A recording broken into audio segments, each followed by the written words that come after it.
love the one after this too. Yeah, Palau is, as you mentioned, is in the Pacific. It's relatively small population dispersed across many islands. We started talking to Palau probably a couple of years ago. We were talking with the president about his sort of strategy for the economy, both domestically and internationally.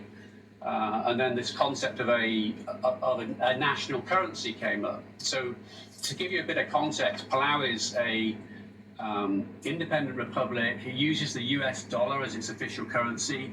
It has no central bank, right? So we started thinking through this. We thought, okay, well, we can do a US dollar stablecoin, which could be launched as a Palau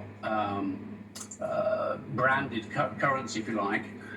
So these thoughts, matured over the following sort of 12 months or so, and then here we are, right? We're so happy to have got this project live with real transactions.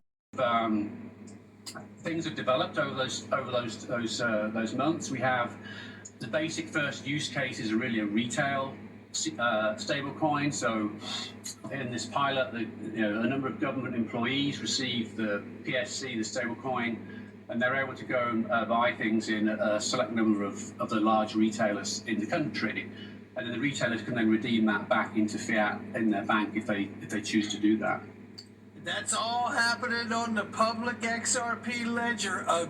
There are 195 countries in the world, ladies and gentlemen, and you're going to love this.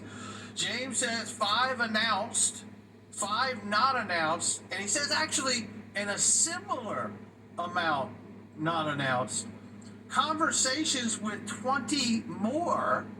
And if conversations turn into signed deals, that is 30 out of 195, or 15.38% of the world's countries running on Ripple's CBD platform that offers private or public XRP. Come on in. Shout out to Darren Moore. Give him a follow. I would tell you that outside of the US, the SEC case, had almost no impact on our ability to get conversations and projects going with central banks.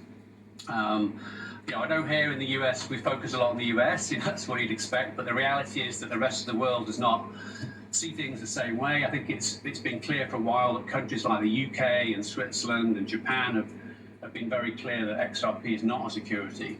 So anyway, moving on to the CBDC side, it's not really been an impediment. Since we started 2.5 years ago on this project, We've announced 5 different countries that are working with us. We have a similar number that are not announced, and then we have 20 plus other active discussions underway. So we've announced 5 different countries that are working with us. We have a similar number that are not announced, and then we have 20 plus other active discussions underway. So there